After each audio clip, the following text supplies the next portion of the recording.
Buenos días. Voy a hacer una breve introducción de un par de minutos para explicar de qué tratan estos libros que están ahí enfrente, que son los dos libros sobre los cuales vamos a conversar con Philippe ahora. Philippe Sands es uno de esos abogados a los que Samuel Huntington llamó internacionalistas moralistas, para diferenciarlos de los internacionalistas económicos, que forman como las dos alas de la globalización, ¿no? Huntington, bien sintético, describe a los internacionalistas moralistas como los intelectuales que creen que la comunidad internacional es moralmente superior a la comunidad nacional. Sands es autor de muchos libros de derecho, pero para esta conversación nos vamos a centrar en dos libros que han conmovido la escena literaria mundial: Calle Este-Oeste del 2016 y Ruta de Escape del 2020. Los dos libros están ligados. Son investigaciones históricas sobre el nazismo y el derecho, narradas como aventuras del conocimiento, donde la realidad adquiere visos de ficción y donde los hechos luchan contra la imaginación pura. Son libros donde el autor no se esconde, al revés, a ratos es el protagonista, que exhibe los límites y las dificultades de la propia investigación que está haciendo. Son relatos que avanzan, pero no de manera lineal.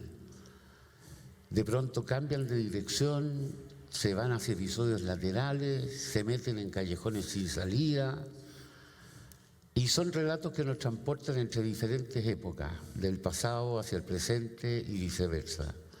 Cuesta llamarlos novelas porque también son historia, investigación y documentación. La calle Este-Oeste, del primero de estos libros, está en la pequeña ciudad de Solkiev, donde vivió León Buchholz, abuelo del autor, y que es el que desata toda la investigación posterior. También vivió ahí el jurista Ernst Lauterbach. Y cerca de allí está la ciudad de Lvov, Lemberg, o en español mal traducida creo yo como Leópolis, donde estudiaron Lauterbach y otro jurista muy destacado, Rafael Lemkin. Estos dos hombres inventaron los conceptos de crímenes contra la humanidad y de genocidio, ambas piezas claves en los juicios de Nuremberg y más tarde en toda la doctrina de los derechos humanos y del derecho internacional en general, ¿no? Yo creo que basta con decir que Lviv hoy está situada en Ucrania. Ruta de Escape, el otro libro, no es una historia de abogados, sino de un dirigente nazi austríaco, Otto von Wächter, que fue delegado de Hitler en la región de Galicia, que es donde se ubican Solkiev y Lviv, y luego huyó hacia Italia con el propósito de embarcarse a Argentina, lo que no logró. Quien sí lo consiguió fue otro nazi importante, Walter Rauff, que va a ser, me parece, el protagonista de otro libro con una prolongada escala en Chile, por lo cual Philippe ha estado viniendo a Chile en forma más o menos continua. De ese libro va a conversar mañana con Carlos Vaso, pero seguramente podremos, para los que no pueden ir mañana, adelantar algunas cosas ahora. Además de esto, Sands participó en una película, Lo que hicieron nuestros padres, un legado nazi, que se puede encontrar en Filmin, de David Evans, y que sigue a los dos protagonistas importantísimos de estos dos libros, digamos. El hijo de Hans Frank, que abomina a su padre, que dice que su padre fue un criminal y que está bien colgado en Nuremberg, y el hijo de Otto von Wächter, que está, por el contrario, empeñado en demostrar que su padre fue una persona decente, ¿no? Que son como las dos actitudes que se puede tener como hijo ante los padres. Creo que con ese resumen es suficiente para que empecemos esta conversación, Philippe. Y lo primero que quiero preguntarte es acerca de la función del azar en tus libros, porque uno tiene la impresión leyéndolos de que los hechos te van guiando más que una impresión literaria, digamos. Y no sé si tú prefieres llamarlo azar, si prefieres llamarlo destino, o si a lo mejor piensas que al final la especie humana es una cosa tan pequeña que todos estamos ligados por 2 pasos o 3 pasos.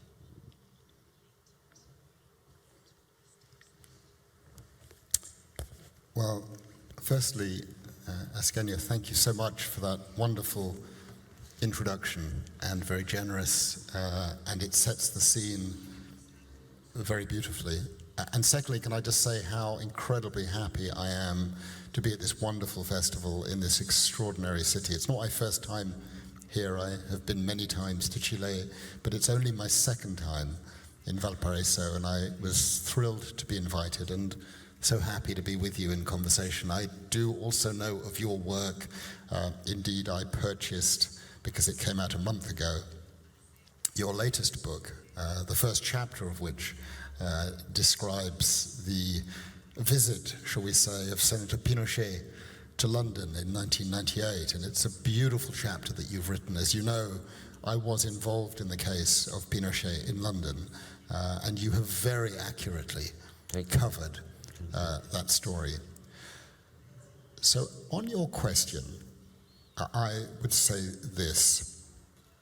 I'm trained as a lawyer, and I'm used to telling stories in court, and I appear only before international courts with judges from many different countries, which means you have to make your arguments in particular ways, and it tends to be more linear when you're before a court. In writing Calle Este-Oeste, I was edited by a remarkable editor in New York, and she gave me a number of principles to follow which were counterintuitive. Firstly, she said, you must put yourself in the story. And this was very problematic for me. I'm a professor at the university. I'm a lawyer who appears before international courts. You don't talk about yourself. And so I've had 25 years of excluding myself from the stories that I'm telling. The second thing that she said was, the reader is intelligent, and they don't want to know only what you have found, but how you found it. And that introduces what you've called the note of randomness. Okay. I would describe it as follows. You have an instinct as a litigator. You open a door, you enter through the door, and you find yourself in a place where there are 3 more doors. And you have to go through each of those doors. And behind each of those doors, there are 3 more doors. So you have hundreds of doors, and not all of them produce something which is relevant and pertinent, but some of them will. And so the research is very time-consuming.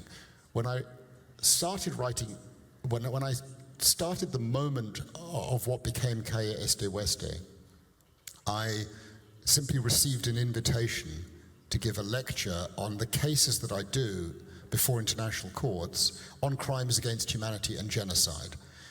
And the invitation was, would you like to come to Lviv to give a lecture on those cases? And I said yes. But I didn't say yes because I wanted to give a lecture. I said yes because I wanted to find the house where my grandfather was born in that city. My grandfather, who I knew very well, had never talked about what had happened before 1945. And so I started to prepare my lecture, and only in writing the lecture did I discover that the inventors of the concept of crimes against humanity and genocide lived in the city of Lviv, Lemberg, at the same time as my grandfather.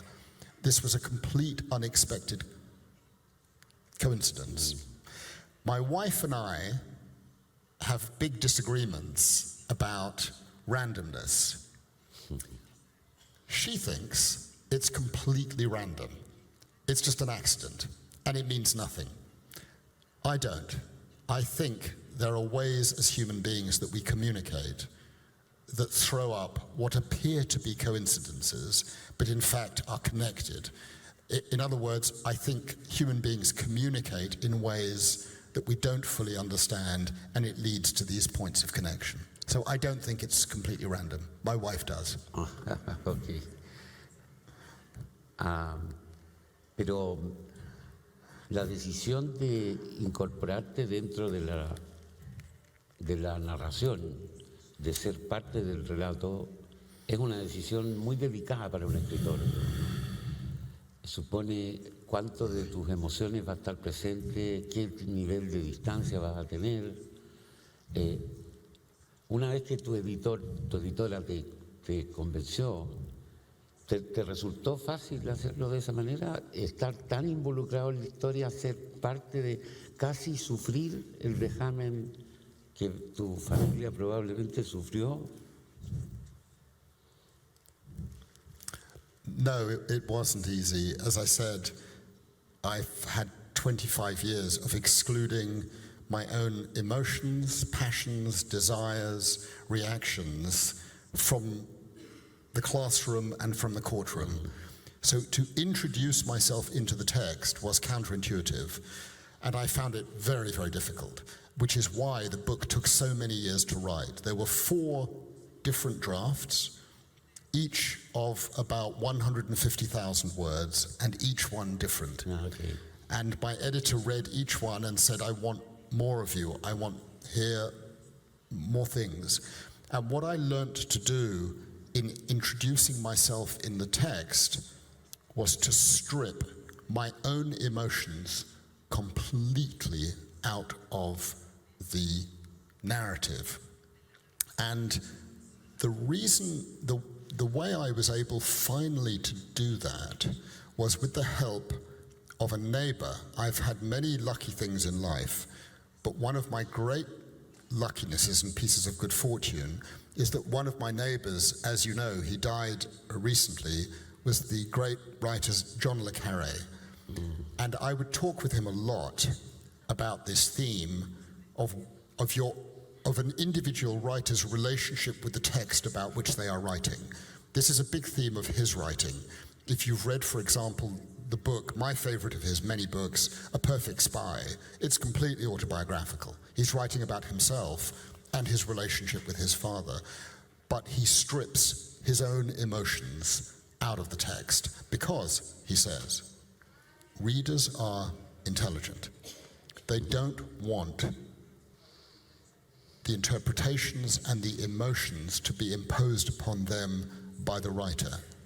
Give them the raw materials, lead them in a particular way, and let them follow the emotional response and the interpretations of what's happening. And that advice became very important. Ajá. Tus libros también incorporan imágenes, documentos, ¿no? Y sobre todo fotografías antiguas, incluso algunas nuevas que tomaste tú mismo, mapas. ¿Tenías la impresión de que necesitabas reforzar el aspecto realista de tus libros? Tampoco es un recurso tan usual, digamos. I'm loving your questions, Ascanio. You're just raising things that I love to talk about, and I'm limiting what I say, but I could talk about these things for hours and hours. The truth of it is that, and I get a lot of complaints about the pictures, okay? And the complaints are, they're too small, they're too indistinct, you have to look and you don't quite understand why the picture is there or what it's of or who it is. And here I have to confess to an act of 100% complete plagiarism from a writer I admire very much, W.G. Sebald, whose writings, which are on the sort of fault lines between fact and fiction, which I like very much. Another of my favorite writers is Javier Cercas, who does the same thing. And he, Sebald, would put these little pictures in. We now know he invented the pictures. He cut and pasted the pictures. I don't do that. Not yet. I'm thinking of doing it in the next book. But again, the pictures are done in that way out of respect for the reader. Readers want to work on the act of reading. And the pictures that I've chosen and that Sebald chose, and now other writers do the same thing, is a way of causing the reader to ask questions about what is going on to help them in their own interpretation. And it's very interesting talking to different readers. Like you, I'm sure I get a lot of letters from readers, which I love. And the different interpretations of the same line in the book or a particular picture in the book absolutely fascinate me. Just as in life, two people can observe the same moment. Their interpretation of what has happened and their memory of what has happened will be completely different. Y además de esto, otra decisión desde el punto de vista de la escritura muy compleja es aceptar ciertas historias que no te van a llevar a ninguna parte, que tienen interés en sí mismas, pero que son como ramas de un árbol, ¿no? Estoy pensando en una señorita que vive en Miami, que ya es muy anciana, en un hombre que usa una pajarita y no sabemos muy bien quién es. ¿Por qué decidiste contar esas historias que arriesgaban sacarte de tu línea central?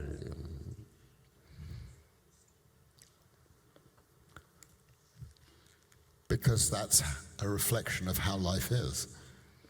Yeah, of course. I think we know from the experience of living that life is not linear.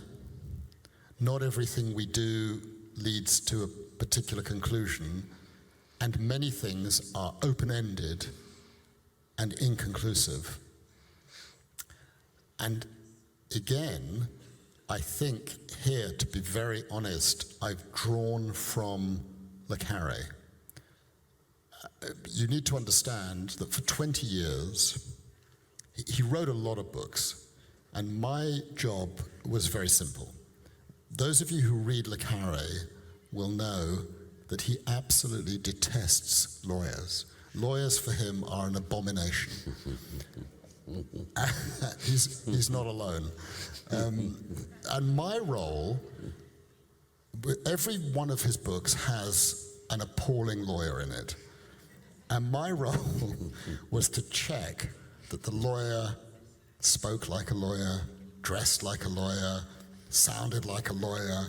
So he would turn up, he'd ring on the front door, and he'd be standing there with his manuscript printed out on his computer at home, printed out by his wife who would help him, and he would just say, usual procedure.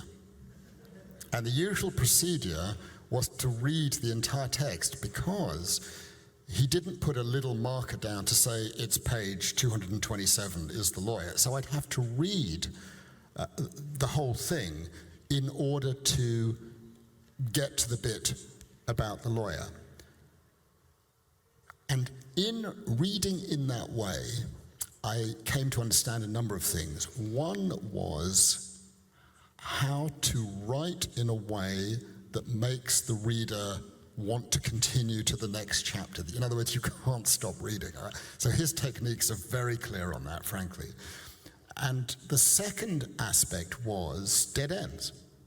You read Le Carré, and a character is introduced, and as a reader you get all incredibly excited because this is it, this will solve the mystery, and it becomes completely useless. But in the act of reaching the dead end, you've nevertheless encountered a situation or a human being who is interesting.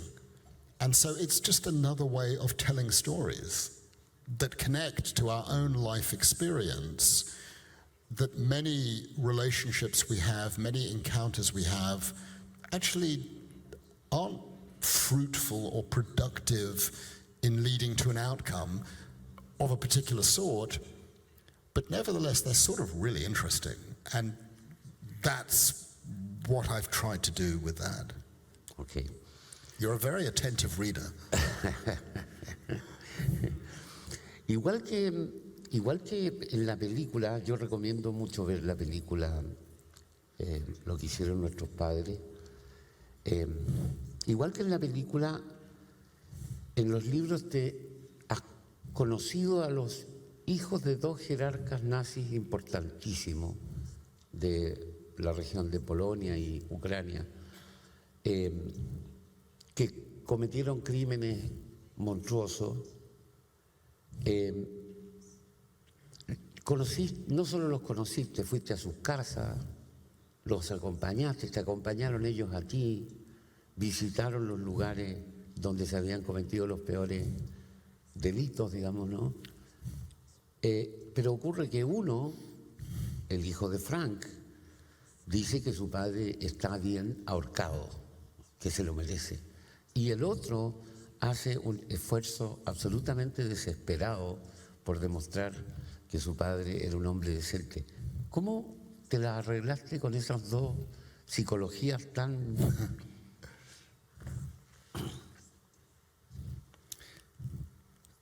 So I've had years of experience, Ascanio. I've done many cases involving terrible facts of mass murder, hundreds of thousands of people disappeared, people tortured. I've seen many mass graves, I've seen many terrible things. And I think it's made me more human, not less human, but it has meant that I've been able to develop a sort of protective mechanism. It's a sort of out-of-body experience where you're living through something and you're living it in double time. There's the emotional side of living it, and then there's stepping back and just observing what is going on. Now you need to understand about these two men, it's very personal. Hans Frank, the father of Nicholas Frank, and Otto Wächter, the father of Horst Wächter, are the men who were responsible for the murder of my grandfather's entire family in the city of Lviv. 80 people. My grandfather was the only survivor out of 80 people. So it would be normal to assume in that context that having a relationship with the sons of these two men would not be easy. And I think if I hadn't had years of doing court cases with appalling people, it would have been more difficult. But I don't hold either of these two men responsible for what their fathers did. First thing, they're not responsible. They were 6-year-old kids when these terrible things were happening. And what I care about is how they address the facts, and they address them differently. Curiously, for many people, Nicholas Frank has become a dear friend. Imagine, it's not easy to imagine being, the grandson of someone who befriends the son of the man who was responsible for killing your beloved grandfather's entire family. But that's the reality, because Nicholas has truly engaged with his past, perhaps even excessively. Horst, I have a continuing relationship with, but it's much more difficult. I don't say publicly or privately that I'm his friend, that I love him, that we're very, very close. So I have developed my own ways of coming to terms with this. In the film, you'll remember there's one moment where I get very angry with Horst. Horst, the son of Otto Wächter, says to me, there is no proof that my father was involved in any acts of killing. It's important to note, Horst is not a denier of the Holocaust, is not a denier of the Nazi horrors. He just says, my father was involved as a senior officer, but he didn't want to be involved, and therefore he's not really responsible. It's not a good argument in my view. And he says there's no document proving the responsibility of my father. So eventually I find the indictment by the Polish and American governments showing that his father is responsible for the murder of hundreds of thousands of human beings with witness statements and various other things. And Horst takes the piece of paper live on camera. I haven't showed it to him before. It's not prepared. It's not pre-acted. He's never seen this piece of paper before. And he looks at it and he says, of course. He says it's political. It's done by the Soviets and the Americans. They're anti these people. It's not real. I don't believe it. And I get very angry with him. And I was upset with myself for losing my temper. Because as in court, you don't lose your temper. You stay very flat and calm. But that happened in Lviv. It happened in the place where my grandfather's family was killed. And my emotions just became too strong.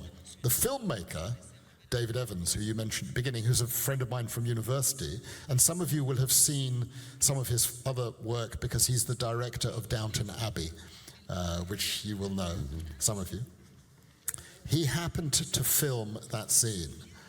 And I jokingly said to him, God, David, I really hope you won't put that scene in the film. I don't like that I got so angry with Horst. And he said, well, Philippe, frankly, it's my film. It's not your film. I decide. And I said, you're right. I don't do anything. When my beloved mother-in-law, my wife's mother, who is Spanish, from Burgos in Spain, saw the film, she describes it, and I don't know how you're going to translate this in Spanish, she describes it as the elder abuse scene, where a young person attacks an innocent, lovely old man. And so I was attacked by my beloved mother-in-law for attacking a sort of 75-year-old man, but there you are. I did get upset. En la novela, ya no sé cómo llamarla, pero en el libro Calle Este-Oeste hay una cuestión fundamental, una discusión fundamental del derecho de los derechos humanos, digamos, ¿no? Y hay dos posiciones, ¿verdad? Lauterbach, que es un gran jurista muy reconocido en todo el mundo, defendía el concepto de crímenes contra la humanidad, ¿verdad? Porque estoy dando una mala explicación, lean el libro, pero es una síntesis, porque tenía la capacidad de englobar distintas cosas y porque apuntaba a lo fundamental que era la dignidad del ser humano y del individuo, ¿no? Del ser individual. En cambio, Rafael Lemkin, que prácticamente compitió con él por esto para llegar a los juicios de Nuremberg, defendía la idea de genocidio como el crimen de los crímenes. Pero el crimen de los crímenes tenía el problema de que incorporaba la dimensión racial, familiar, en fin. Y Lauterbach pensaba que eso era peligroso. Tú te inclinas más bien por la posición de Lauterbach, si no me equivoco.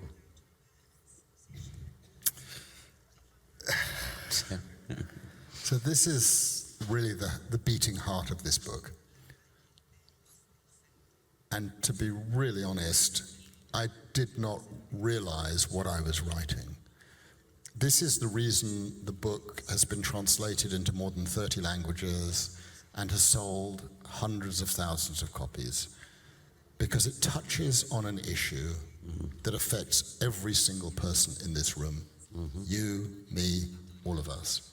And it's the essential question of human existence and identity.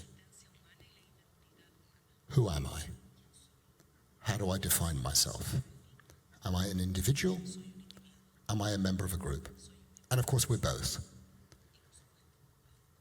In legal terms, Lauterbach's idea, as Ascanio said, was that every individual has rights under international law because they are a living, breathing, individual person.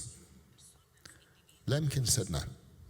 I agree with that proposition, but people do not get killed because of what they have done individually. They get killed or targeted because they are a member of a group that is hated at a particular moment in time and place. So if you want to protect the individual, you must protect the group. The problem with that, says Lauterpacht, is you will replace the tyranny of the state with the tyranny of the group. And you elevate the status of group protection over the individual. And that is my intellectual concern with the concept of genocide. 1945 was a revolutionary moment. Okay, it was the first time in human history, first time, that a rule was adopted which said the power of the state over its citizens is not unlimited. Lauterpacht said, with crimes against humanity and human rights, individuals have rights. Lemkin's theory was groups have rights. But they both coalesced on the idea that the state cannot detain, interrogate, torture, disappear, kill. Finished. And ironically, many of you will not recall this, when Balthazar Garzón issued the arrest warrant for Augusto Pinochet on the 15th of October 1998, it was for crimes against humanity and genocide. So it absolutely inscribes itself in this individual and group protection idea. You're absolutely right that in the book, intellectually, I'm with Lauterpacht. And I accept his concern that by elevating the protection of the group, you will undermine the protection of individuals who happen to be not a member of a group that is protected. But the last paragraph of the book is absolutely crucial because it describes me at the mass grave in the small town of Żółkiew, which you began your story with, a mass grave that is unmarked, where still today 3,500 people lie, including the families of Lauterpacht, including my grandfather's family, murdered on a single day in 1943 because they happened to be a member of a hated group. They were Jews. And I have to say that standing there in front of the water, it was impossible for me not to feel a sense of connection with the people who were there as a member of the same group, and to recognize the power of Lemkin's idea. But this tension between these two issues has now continued for 75 years, and we're living it right now in relation to Ukraine. Is it a crime against humanity? Is it a genocide? You lived it in relation to Chile in the 70s and the 80s. And I did not, in writing that book, set out to develop these ideas. I inadvertently came across them. But one of the things that I realized is the fundamental importance of other cultural forms. We're at Valparaiso, the Festival of Ideas. Once you've read the book, you will never listen to the music of Johann Sebastian Bach again in the same way. And in particular, you will not listen to the Matthäus Passion, the Matthew Passion, in the same way. Why do I say that? Because unbelievably, another random coincidence, I discovered that in the summer of 1946, as Hirsch Lauterpacht prosecuted Hans Frank in the famous trial at Nuremberg, I discovered from Lauterpacht's letters and Frank's diaries that they listened to the same piece of music to help them get through the trauma of what they were going through. They both listened to the Matthäus Passion, and in particular one aria which you should listen to, the Erbarme dich aria, which is extraordinarily, possibly the most beautiful piece of music that's ever been written. And so I got interested in the Matthew Passion to try to understand what it was about. And I did a lot of research on it, and I came to understand that it's the same issue. The Matthew Passion the music was written by Johann Sebastian Bach, but the libretto was written by a strong pietist Lutheran believer who believed strongly against the Catholic tradition that the individual has a direct connection with their God and bypasses the priest-celebrant who represents the group. And you have, therefore, in the Matthäus Passion, exactly the same tension as Lauterpacht and Lemkin. It's timeless. Oye, hace 3 semanas, las principales potencias occidentales, incluyendo Estados Unidos, movieron su personal de embajada desde Kiev, la capital de Ucrania, a Lviv, de nuevo, ¿no?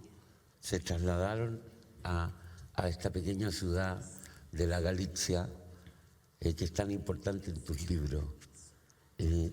¿Tú tienes alguna explicación para que sea tan importante, para que parezca que todo ha nacido ahí, digamos, ¿no? Que gran parte del derecho que nos rige hoy día viene de abogados e intelectuales que vienen de la misma ciudad, del mismo pueblo, de la misma región? ¿Tienes una explicación para eso?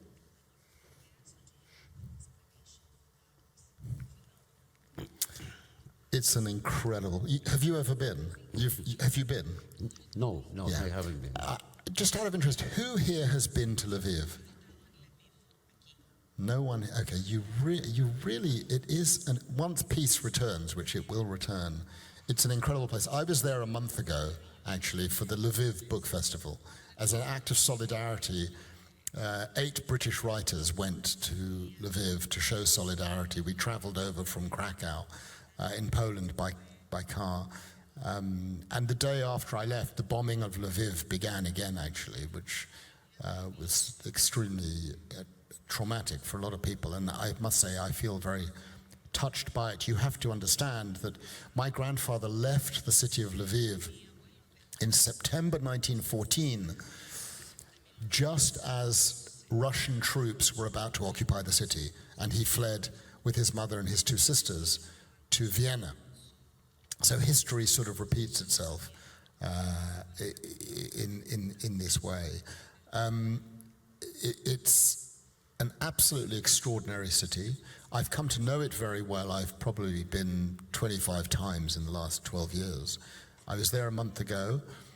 A few weeks ago, the mayor of the city of Lviv, who I've also come to know, Andrei Sadovyi, telephoned me to say, just to have a conversation, and to say in the course of the conversation, Philippe, you'll be interested to know, we have 1,800 journalists in Lviv, and every single one of them has a copy of East-West Street. So, Of course. Why that city? It's at the crossroads economically, in terms of religions, in terms of culture, in terms of politics. It's on a fault line. It's where East meets West. And that creates a particular energy.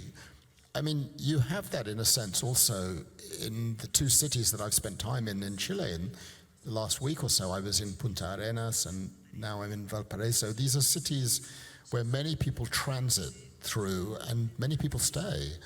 And that creates an energy.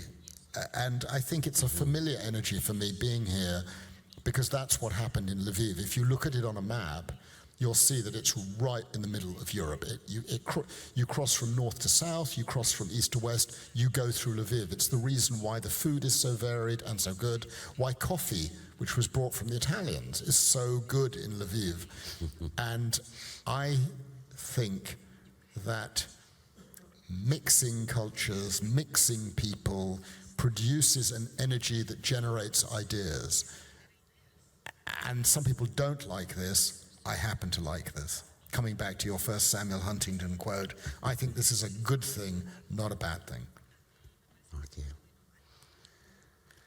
Después de leer tu libro, por casualidad, nuevamente la casualidad, nuevamente el azar, vi un documental del gran cineasta soviético Alexander Dovzhenko. Es un documental que se llama Victoria en la Ucrania soviética, ¿no? De 1946. Nunca lo había visto.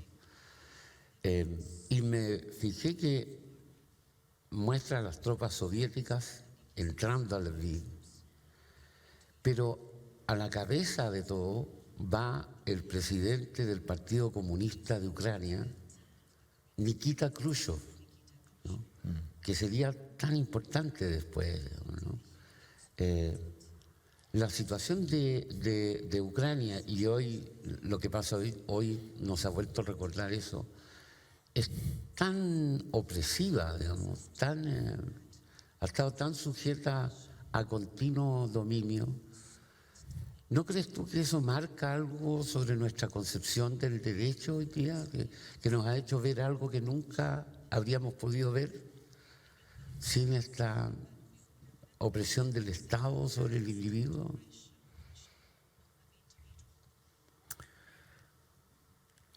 I mean, I'm interpreting your question, Ascanio, as dealing with the current situation in Ukraine, which is terrible and I think very tragic. I mean, irony of ironies, you have Vladimir Putin accusing Ukraine of being full of Nazis and run by Nazis, which is not true. Every country has Nazis. Britain has Nazis, Chile has Nazis, Ukraine's got Nazis, Russia's got Nazis.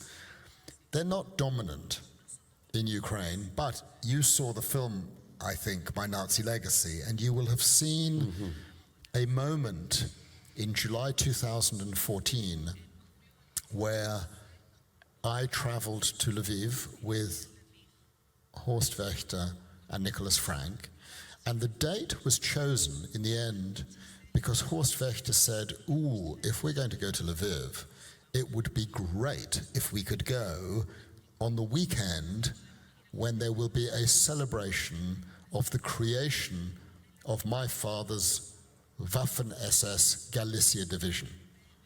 So we went to keep Horst sweet, as we say in London. And it was appalling. Hundreds of men and women in a Ukrainian field running around in Waffen-SS uniforms, real Waffen-SS uniforms. And they are part of the minority in Ukraine who celebrate the arrival of the Nazis in Ukraine in July 1941, which had two consequences. One, the Polish people were subjugated, and two, the Jewish people were killed. And after 1945, there were no Jews left in Lviv, and the Poles were thrown out or left, which allowed Lviv and the region to become a pretty much complete Ukrainian city. And so that narrative is used by Vladimir Putin and the people in Moscow to create an impression, which is an inaccurate impression, but there are grains of truth about it. Putin is able to get away with it because essentially he controls the media. That is a big form of state oppression. And this is an immensely complex situation right now in which you probably have experienced, as I do, of Russian families that are divided, where someone's living in London and has one account of what's going on in this war, and then they speak to their mother and father in some small village in Russia, and they get a completely different narrative about what is going on right now. And I think it's pretty clear to me. I've spent time both in Ukraine and Russia. I deal both with my Ukrainian and Russian editors. My Russian editor, who is a poet and a wonderful woman, was arrested for going to Pushkin Square in Moscow. I'm not joking when I tell you this story. She had in her backpack a poem, and her plan was to stand in Pushkin Square silently, holding out the poem. The poem was by a renowned 19th century Russian poet called Nekrayev, and it was an anti-war poem that was based. Nekrayev was a literary editor in Moscow in the mid-19th century, and he was the publisher of a writer called Leo Tolstoy. And he published Leo Tolstoy's Sevastopol Sketches, Sevastopol in Crimea, back in the news again today. And Sevastopol Sketches was the basis for Leo Tolstoy's War and Peace. Tolstoy fought in the Crimean War in 1853 and 1854. He was in the trenches. And Sevastopol Sketches is an anti-war set of 3 short stories. And she, the poet, editor, translator of my book, East West Street in Moscow, was simply going to stand there with a Nekrayev poem. She was arrested, she was charged, and the charge, I can literally quote it, quote, for undermining the special operation by reading a poem by the poet Nekrayev, inspired by the writer Leo Tolstoy's Sevastopol Sketches. End of quote. That was the crime, and that is emblematic of governmental repression. When a poet can't even read a poem out loud, based on the writings of Leo Tolstoy, one of the greatest ever Russian writers, you come to understand the meaning of oppression in a society.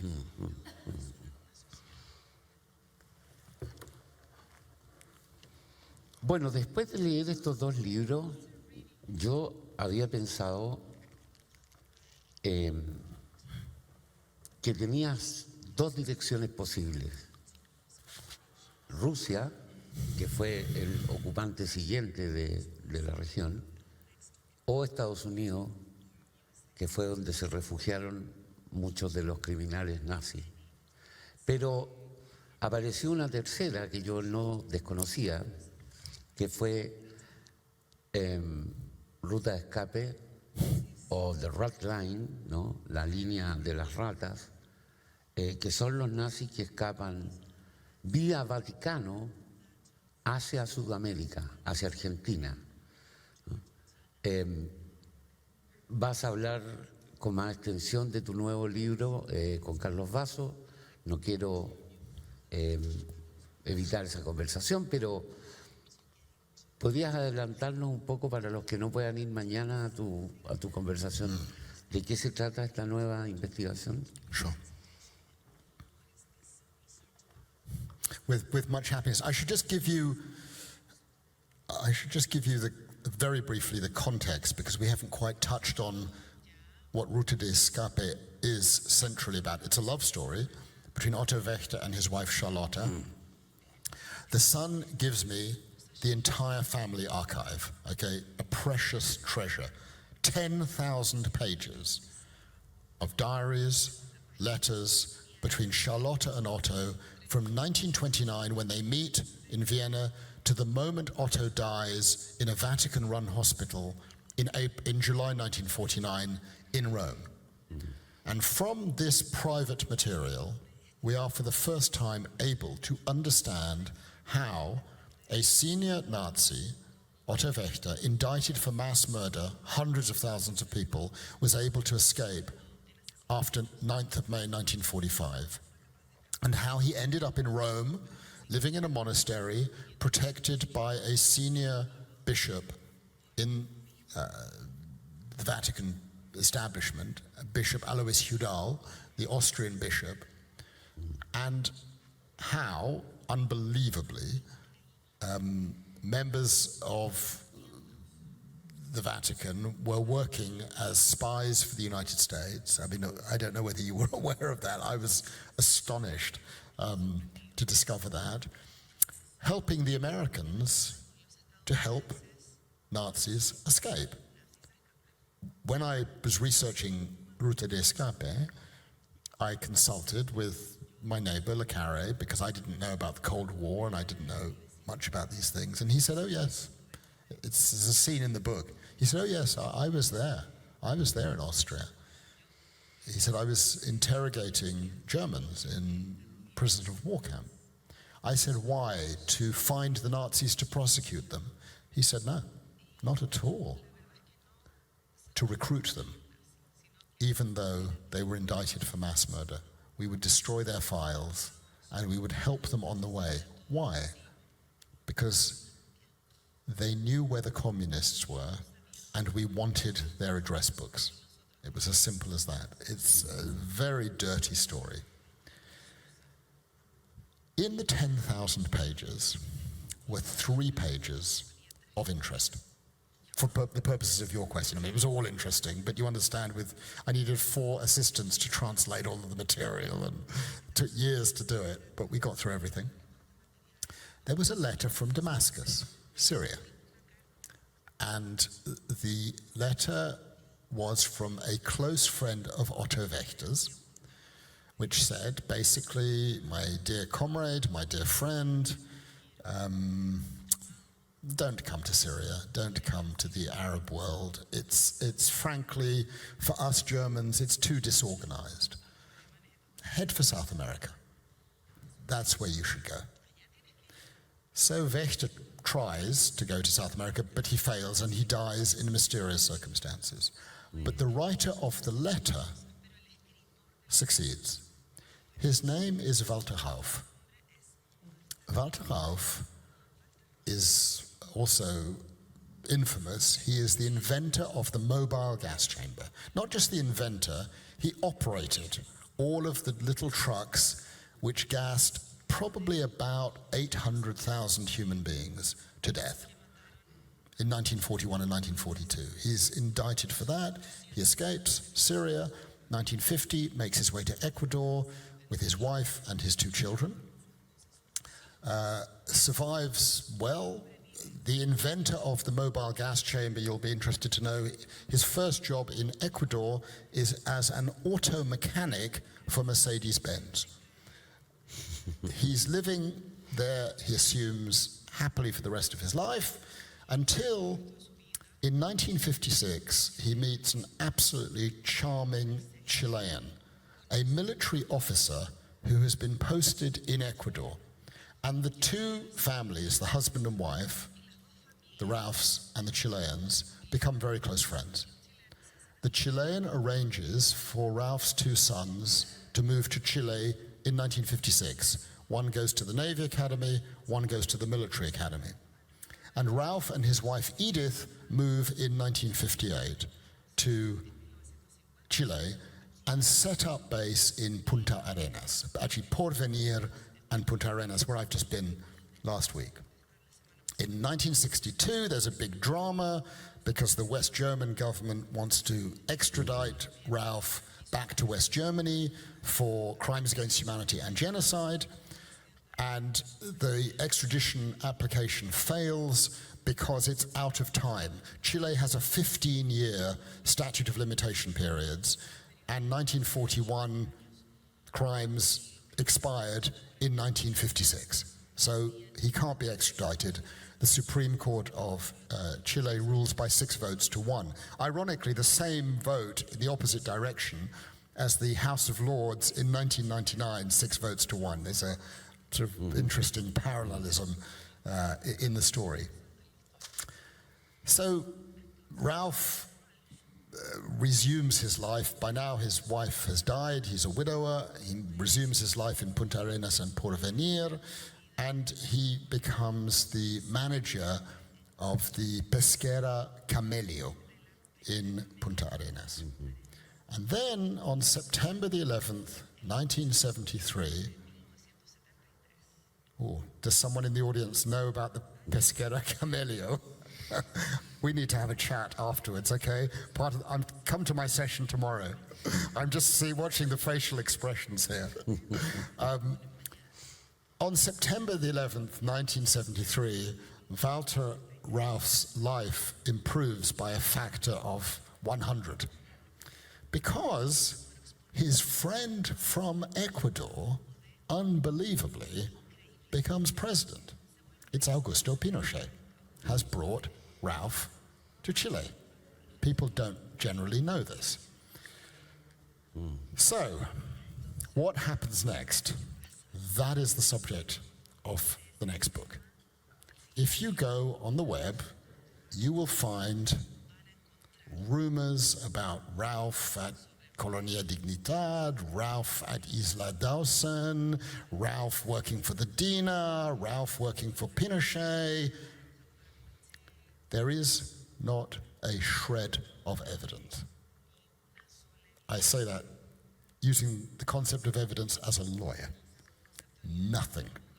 Not a document, not a witness testimony, nothing. But the myth continues. Ralph appears in Bruce Chatwin's book, In Patagonia. Ralph appears in 2 of Roberto Bolaño's books, Nights in Chile and Nazi Literature, and in poems and films and plays. And this myth is created. But is it really a myth? And that's what I've now spent 3 years doing, tracking down the real story of Ralph in Chile between 1973 and 1977, and juxtaposing it to the arrest in London of Augusto Pinochet, and seeing whether there is a connection between what Ralph did or did not do in Chile in those 4 years and the case that landed on my desk when I was a lawyer in the Pinochet case in the House of Lords. It's a way of taking the discussions about crimes against humanity and genocide from Lviv in 1914 through Nuremberg, through Chile, and into London on the 16th of October 1998. And it turns out to be a deeply personal story for 2 reasons, and I'll just give you briefly to end this part of the question. About a week after Pinochet was arrested in London, I received a phone call from my law office. I'm a barrister, the ones who wear the wigs. Senator Pinochet's lawyers would like to hire you in the defense of Senator Pinochet. So just pause for a moment. In England, as barristers, abogados who go before court, we have a rule called the cab rank principle, the taxi driver principle. It's like, as a barrister, you're driving along as the taxi driver, someone puts their hand up, taxi, taxi, you have to stop. You can't say, oh, I don't like that person, I don't like their politics, I don't like the color of their skin, I'm not going to pick them up. You're not allowed to do it. And it's the same as a barrister. You can't say, I don't like this person, I'm not acting for them. And so you end up acting for some pretty bad people, or good people, or whatever. It's a bit of a lottery. So, in accordance with my rules, to be very frank, I would have done it, and I would have had to do it. This moment coincided with my grandfather's funeral in Paris.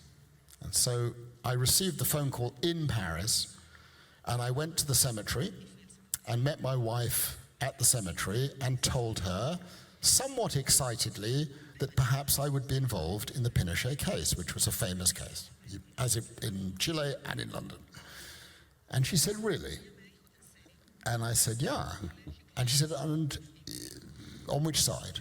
And I said, well, the first call came from the Pinochet side, so what am I supposed to do? You know the rules. Now, my wife is American, she's a New Yorker, but she has a Spanish mother. And the Spanish mother, my wife's grandfather, was a military officer, a coronel, in the Republican anti-Franco army. You can see where this is going. So she said, you really think I would accept you working for Pinochet? And I said, well, it's the rules. You know the rules of professional conduct. This is just how it is. And she said, well, I'll tell you what. If you act for Pinochet, I will divorce you tomorrow.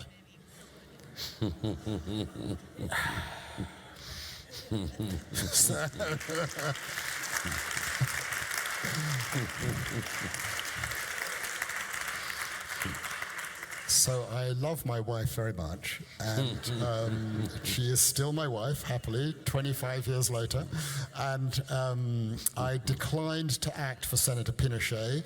The brief, as it's called, went to my best friend, my closest friend in the world, James Cameron. He acted instead, and 3 days later, the other side hired me to act against Mr. Pinochet, and I asked for my wife's permission, and she said,